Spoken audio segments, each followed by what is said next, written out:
Everybody good? Good. Good. Coach, you want to start? Well, just really proud of our team. Last night, it's always hard on the road. Lots, obviously lots going on and lots of potential distractions, and yet they were able to go in there and persevere on a night when we didn't shoot it that well for 3 quarters. We shot 64% in the fourth quarter, but first 3 quarters were a bit of a grind, but our defense was elite. And I want you all to think about this now. They went in there and held a home team in the Southeastern Conference on their home floor to 26 total points for 40 minutes, for 2 hours. They absolutely grinded and defended at an elite level. And I am so proud of them to be able to do that. I don't think I've ever had a team do that in a conference game. And much less do it, on the opponent's home floor. So, sometimes on the road, y'all, those things happen. You don't shoot it quite as well, but that's why we always talk about defense travels. You got to have an inside game, and we did. I thought Kyla and Taylor were much better in the second half. We weren't very good the first half. They were 2 for 7 at halftime, but came back and ended up 10 for 19. So, again, I thought we had some kids really step up, play well.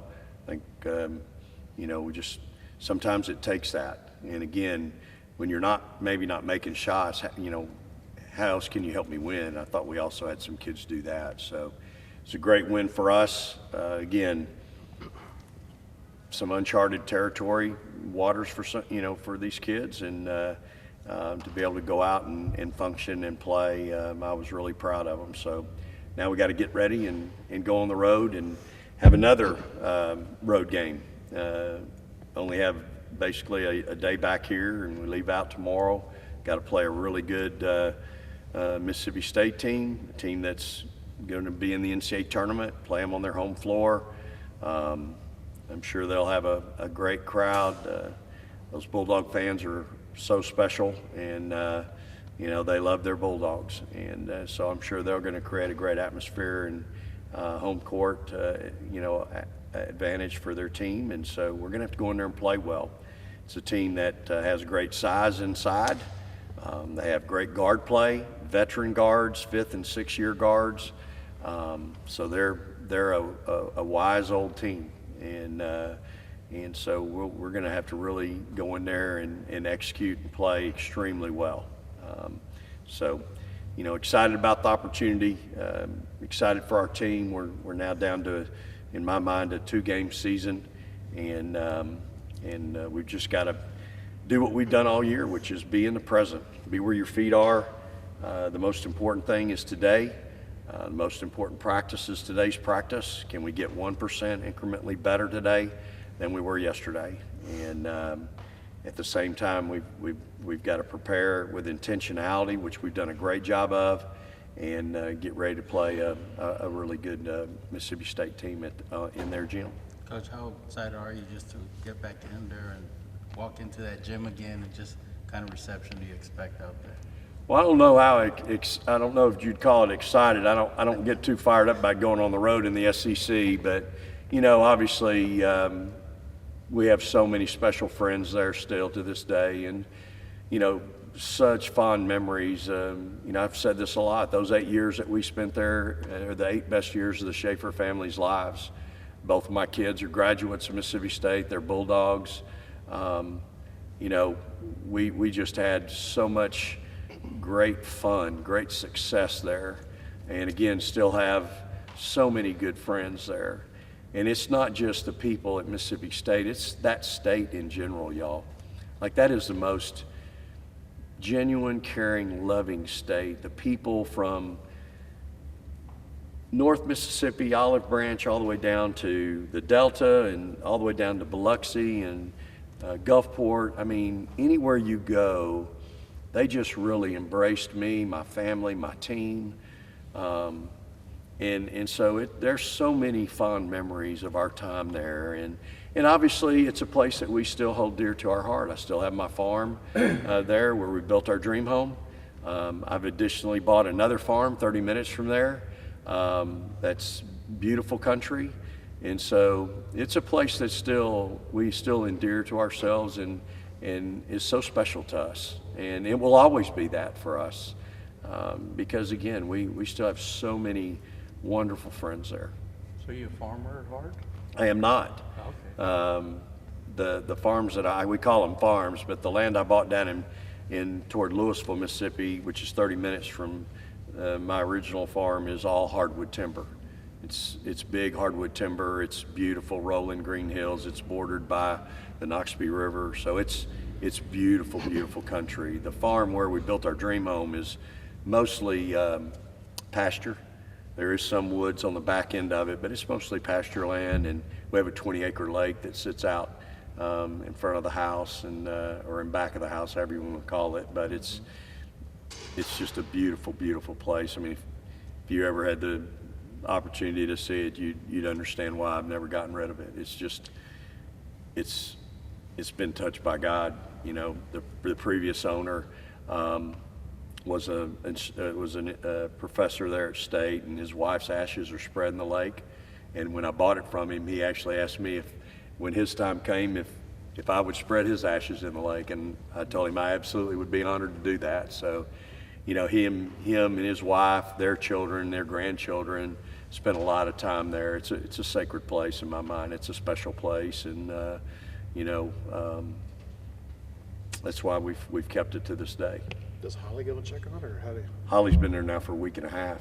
Yeah, she's. We're going to take the team out there and have dinner tomorrow night, and but Holly's been there a week and a half, just kind of taking care of it, and we do have a caretaker that looks out for it, looks after it while we're gone. But you know, again, I built my dream home there, and I've got to live in it. You have animals there? We don't have any horses or cattle to speak of. There are animals that live on it, and again, we have a beautiful 20-acre lake that has catfish as big as your leg in it, and you know, big brim and bass, and then we've got some unwanted beavers that are in the in the creek. That according to my wife, when she called about an hour ago, she said, "Where's those hip boots that you bought that we've never used?" And I said, "What are you doing?" She said, "I'm fixing to go break up a beaver dam." Now picture that. Vic, do you think it's going to be easier for you and also the fans there that it's been 5 years as opposed to if you'd gone back the year after? Yeah, I definitely think it would have been difficult a year after. I think what happens over time is people come to understand. You know, I think there was a lot of people didn't understand when it happened.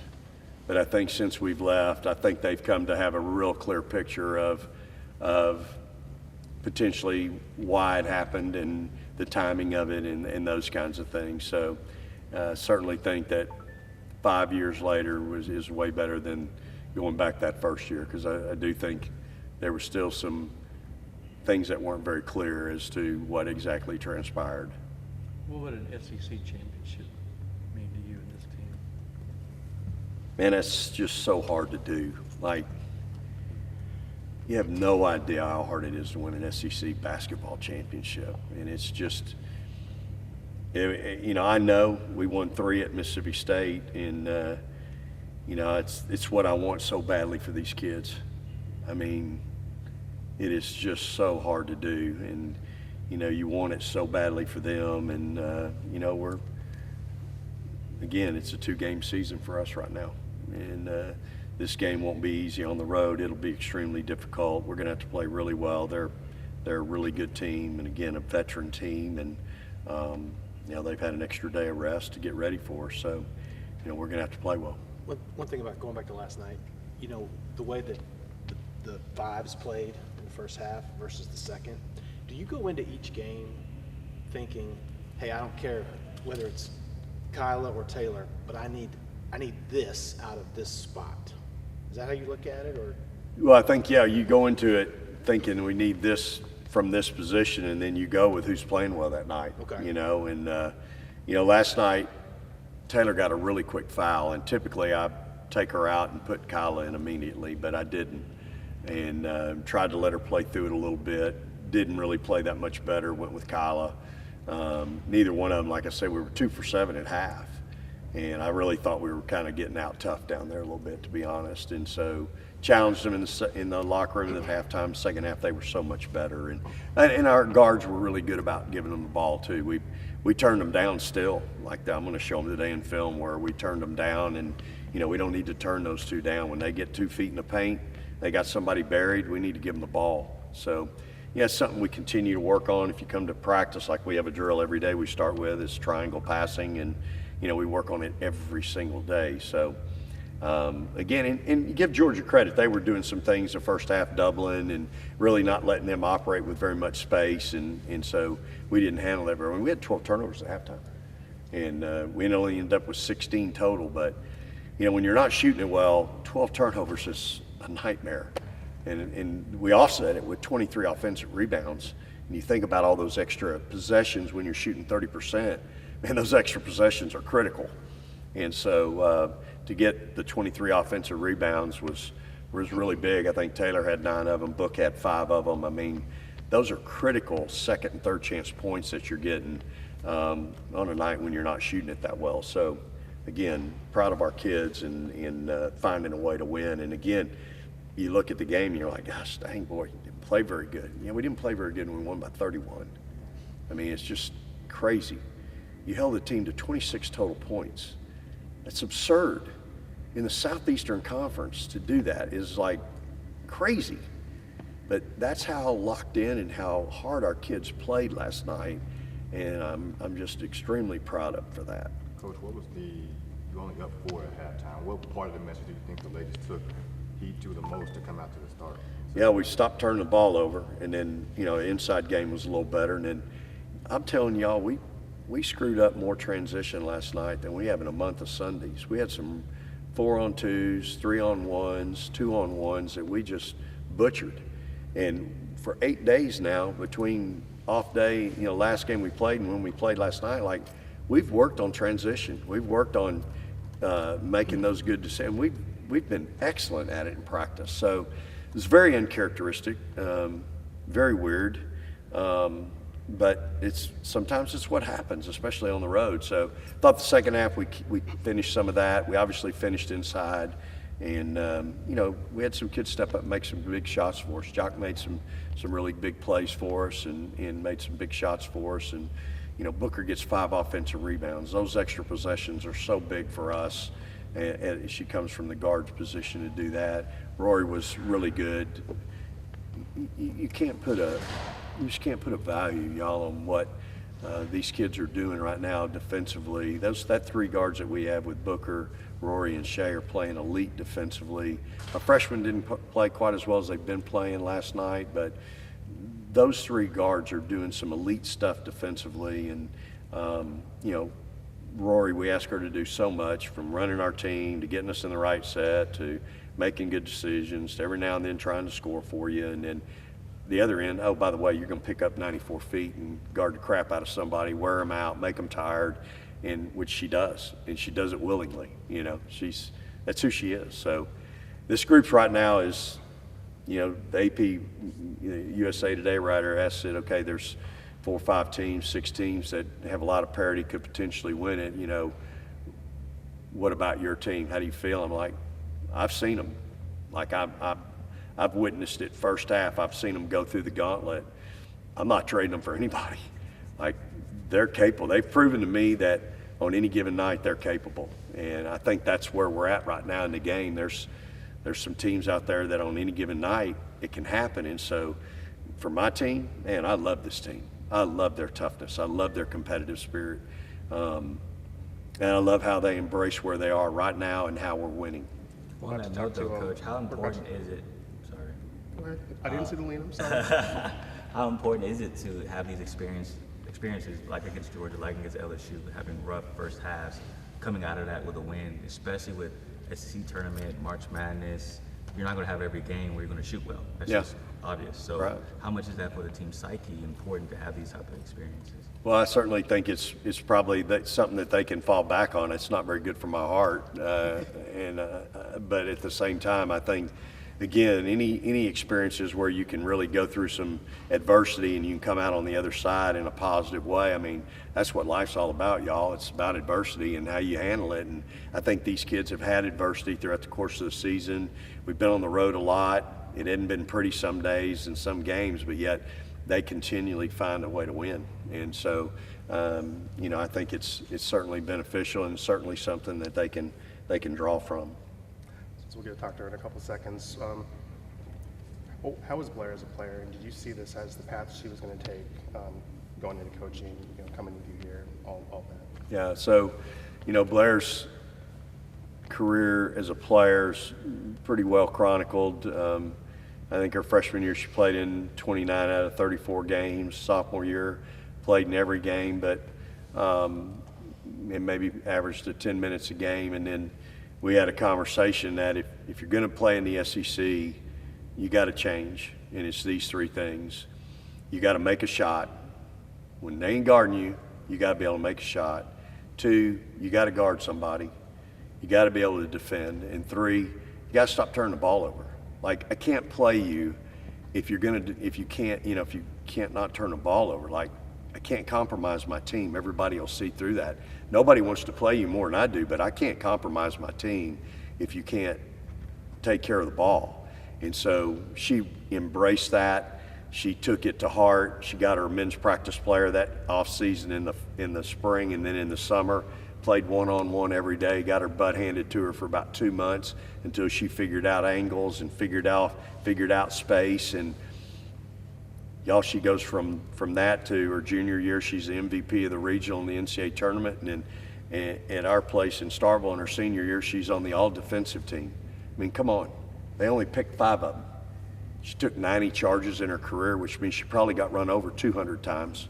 And she's the best help defender, that we had. I remember going and watching Victoria, my All-American 2 guard, play for the Dallas, played in Dallas. She was playing for Indiana her first year, and I go down to see her after the game, and Dallas beat them 20, and we go down there, and she said, "Man, I miss Blair." I go, "What do you mean?" She goes, "She always had my back. When I gave up dribble penetration, she was there to take a charge." She said, "Ain't nobody got my back here." and so I think that's, she said, "I miss the college game. I miss my fans. So there's so much to take from that, but that's how, Blair was respected and revered, and I think she earned her way, y'all. And so, as a player, she earned her way. And, quite frankly, I was probably harder on her than probably anybody else, but never once did she whimper. Never once did she say why. Never once was it how come. We had, as a family, we always ate together growing up. When they were young, elementary, junior high, high school, we had dinner together. We sat at the family table. And then when they went to college, well, Mondays was our day off in the SEC, so we'd have family dinner Monday night. Her and Logan would come over, we'd sit down, and the conversation might be something like this: "Hey, how was Coach today?" He was in a pretty good mood. We won yesterday. Or it might be, he was kind of frumpy today. We didn't play that well yesterday, even though we won, and he didn't like how we did this. And so we always talked in the third sense, and that's how we did it. We never brought it home. It was just how we dealt with things, and it worked, and it was fun. And so I think that's the thing about her. And then when she graduated, so she graduates with a biological science major degree, y'all. She's a 3.6 in biological science. So I was thinking, okay, I got a dentist or a doctor or maybe a veterinarian on my hands. Oh, heck no. She had to get a minor in communication, and so now all of a sudden she wants to go into TV. And I'm like, come on, I need you to come on staff. I got a young team coming in. These young guards really could use a veteran's presence, a veteran dealing with them every day. You've been through it. You've seen the good times and the bad. No, it's not what I don't want to coach. Are you kidding? I don't want to coach. I'm going into TV and film. I want to go into to maybe, being a commentator on games. So sure enough, she gets a job at the affiliate there in Columbus, WCBI. She gets a job with the SEC Network with Commissioner Sankey doing games on Thursdays and Sundays. She's in TV. And man, I was, you can only hope they do it. But at the end of the day, you got to let them go. You got to let them do what they want to do. And so she goes and does that. And about February, she calls me one day crying. I'm like, good God, now what's happened? And she said, well, I think I figured it out. I said, well, what have you figured out? She said, I think I want to coach. I'm like, what happened? She goes, I watch all this film to get ready for these games on Thursdays and Sundays for the SEC network, and I can't help these kids. I go to these shoot-arounds, and they're nothing like ours. She says, I'm like wanting to help them, but I can't. But I'm watching all this film, and I see where I can. She said, think I want to coach. I said, well, here's the deal. You finish out your commitment. She ended up doing some ESPN games in the NCAA tournament. I said, you finish it out. We'll get back together in April, and we'll talk about it. And so we got back together in April. She said, yep, I want to do it. I want to get into coaching. So I think I hired her as a assistant director of player development, making nothing, but just getting her into the game like I've done with a lot of my players, finding them a place and see if it's really what they want to do. And, she's filled every role, and it's what's unique about her. A lot of coaches get hired. In the old days, they got hired because they might bring a player, or they get hired and they've never been in the support role, so they don't really know the nuts and bolts. They don't know what a budget looks like or what's trying to live within your means looks like. Blair's been an assistant director of player development. She might even have done some video coordinator stuff. She comes here, she gets thrown into being a director of basketball ops at the last second, so she knows what the nuts and bolts are. She knows what a budget looks like. She knows what it's like to have to operate within that budget, and then she moves up to where she is now as a full-time assistant. So, her growth as a player was so much fun for me. You can't imagine the joy of having your daughter play for you and earning her way and being a significant player. She wasn't that when she got there, but she made herself into an SEC player, much like Shea Holly. Shea Holly has made herself into a big-time Big 12 and SEC player and done it the right way, just through grit, toughness, and hard work. There's no substitute. And so as I'm really proud of her. And again, my hope is that they will really embrace her on Thursday night, because you know what? She did a lot for Mississippi State basketball, a ton. Those 4 teams that she was a part of really are probably what put that school on the map and in regards to women's basketball. And she was a big, big part of that. Do you want to be a head coach? Yeah, I think there'll be a day when I decide to not do it. There'll be a day when she'll want to be a head coach, but I think she embraces her role right now. She really loves recruiting. She loves the kids. She loves spending time with them and pouring into them. And she's, just as my entire staff is, they're all really good at that. And so, but yeah, I think that, and again, I think she'll be a great one. Was it easy to separate dad and coach? Yeah, it was. I didn't have, again, I probably coached her harder than anybody on the team. Fair or unfair, that's just how it worked. And yet, I give her a lot of credit because she never whimpered one day, never complained, never whined, never nothing. It was just put her head down and went to work. And then we had fun with it on family night for dinner, and talking in the second and third tents, about how was the coach today and how was practice today and those kinds of things. So it was really, really special and a special time for us in our lives. And again, really smart, cerebral player, but tough. I mean, you take 90 charges in your career. That's the ones that were called right. Again, she probably got run over 200 times. I can remember in the NCAA tournament, she got literally lifted off her feet and fell flat on her back. I can remember in a South Carolina game, she was my best screener. We had 6 seconds left in a two-point game or 1-point game when we had the ball out of bounds underneath. She literally gets freight trained, run over, lifted off her feet, and she lands square on her shoulder blades. No call. But she didn't shy away from that. She embraced that, and because that was one of the things she was really good at. I've got some post players that loved her because she could set a good screen to get them freed and open. So she did a lot. She did a lot of the little things that you want your players to do and embrace those opportunities, and was really good at it. You expect to shed any tears Thursday night?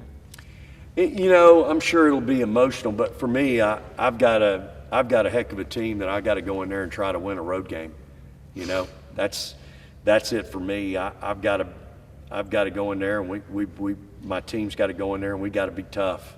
It's going to be. I'm sure it'll be a really good environment. It's a heck of a team we're going to have to play, and certainly we've got a lot of fond memories there, and there's no disputing that. But at the end of the day, it's a business trip, and I'm going in there with my team, with the #1 team in the country, and we've got to try to find a way to win a road game. Appreciate y'all. Thank you. Praise Thanks, the Lord, no Coach. glory.